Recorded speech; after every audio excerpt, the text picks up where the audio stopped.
The psychology of love, when two souls heal each other. When Maya met Daniel, nothing about that day felt special. It was just another ordinary afternoon quiet cafe, soft rain outside, a faint smell of coffee and vanilla. But sometimes, ordinary moments hide extraordinary beginnings. Maya sat by the window, lost in her thoughts, scrolling through messages she didn't want to answer. She wasn't looking for anyone. In fact, she had promised herself she wouldn't. Daniel, sitting a few tables away, looked up briefly. Their eyes met. And just like that, something gentle shifted. Psychologists call it the eye contact effect. When two people lock eyes longer than a few seconds, the brain releases dopamine and oxytocin, the same chemicals that appear in love and trust. It's not magic. It's biology.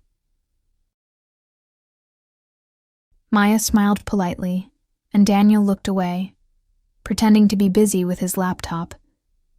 But in that small exchange, something planted itself quietly: curiosity.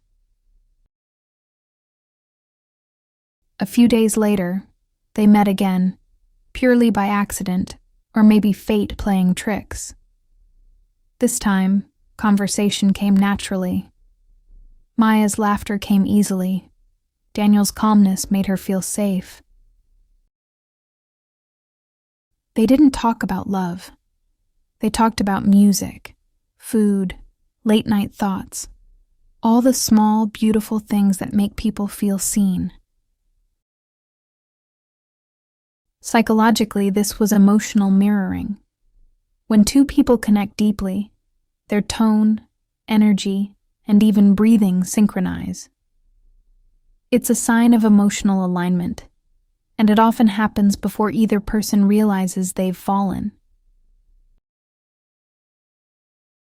Weeks passed, and their connection grew like sunlight through clouds, slow, warm, unstoppable.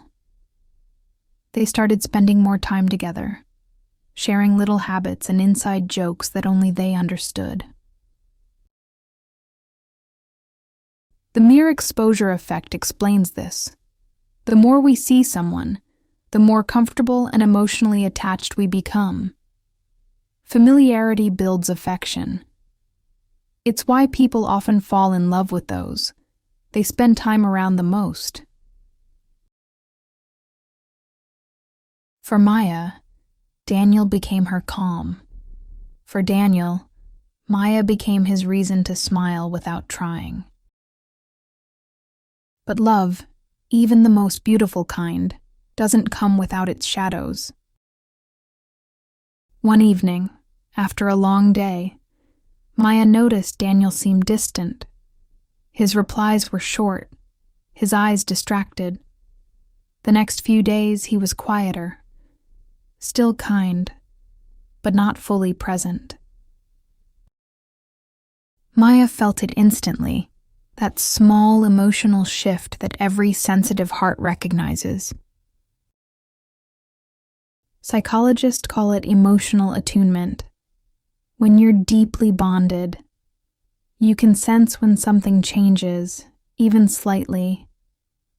But instead of asking, Maya stayed silent, overthinking in the quiet. That silence became the space where fear started to grow. When we don't communicate our insecurities, the mind starts filling in stories. Maya's mind whispered, "He's losing interest." Daniel's mind whispered, "She's pulling away." In truth, both cared. They just didn't know how to express it. This is where attachment styles come in. Maya had an anxious attachment. She feared losing love once she found it. Daniel had an avoidant attachment. he withdrew when overwhelmed. Their love wasn't fading. It was just two different survival instincts, trying to protect fragile hearts. One night, an argument finally broke out. Small misunderstandings turned into accusations neither really meant. Maya said things she regretted. Daniel stayed quiet longer than she could bear. Silence felt like rejection. Distance felt like proof. But psychologists say conflict isn't always a sign of a failing relationship. It's a sign of two people trying to be understood in different ways. Still, words once spoken can't be taken back. And sometimes, silence after pain feels like the loudest sound in the world. Days turned into weeks of minimal contact. Maya missed him deeply, but didn't reach out. Pride can disguise itself as strength. Daniel missed her too, but he didn't know if she still cared. This emotional gap is something psychology calls the avoidance trap. Both partners want connection, but both protect themselves by staying away. Loneliness replaced laughter, and yet both still thought of each other every day. One evening, Daniel scrolled through their old photos, her smile, the way her hand fit in his, the way she always said, "Stay safe," after every call. Something inside him broke the wall. He texted her, "I hope you're okay." It wasn't much, but sometimes healing starts with the simple message. When Maya saw it, tears fell before she could even reply. She typed, deleted, typed again, finally sending, "I've missed you." That moment, without either realizing it, became the beginning of forgiveness. Psychology calls this the reconciliation phase, when emotional vulnerability replaces ego, when love chooses peace over pride. They met again. This time, no cafe chatter, no nervous smiles, just honesty. Daniel admitted he'd been stressed, shutting down without realizing it. Maya admitted her overthinking made her defensive. They talked for hours. The kind of talk where time doesn't matter, where silence feels safe again. This is what secure attachment feels like, when love isn't about never fighting, but always returning after the storm. As the weeks passed, something new grew between them, not just romance, but emotional maturity. They learned each other's triggers, not to use them as weapons, but as doors to understanding. They realized that true love isn't constant butterflies. It's calm, consistent effort. Psychology calls it emotional regulation in relationships, the ability to stay grounded even when feelings run high. One night, Maya asked softly, "Do you ever think we were meant to meet?" Daniel smiled. "I think we were meant to learn from each other." That's the secret of real love.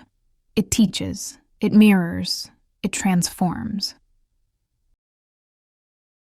They still had moments of tension, but now they communicated differently.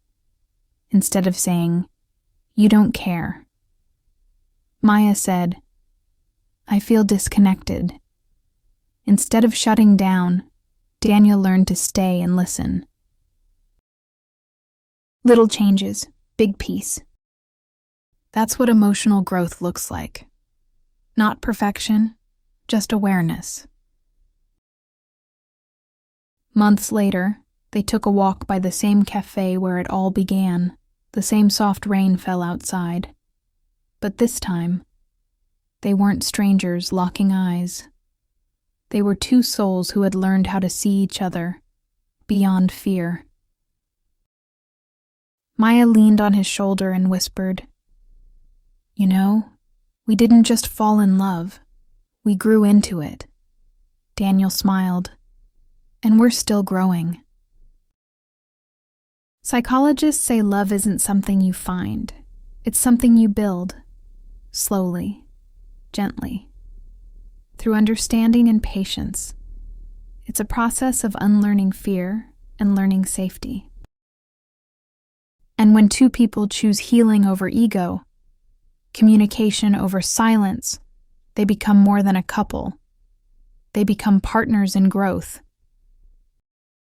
So, if you've ever loved and lost, argued and regretted, distanced and returned, you've lived the real psychology of love.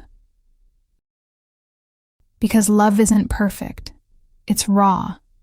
It's messy. It's human. But when two people keep choosing each other, even after the pain, that's when it becomes beautiful again. If this story reminded you that love can still heal, don't just leave. Stay. Subscribe to Fact Buzzer 101 for more. Stories that touch the heart and awaken the mind.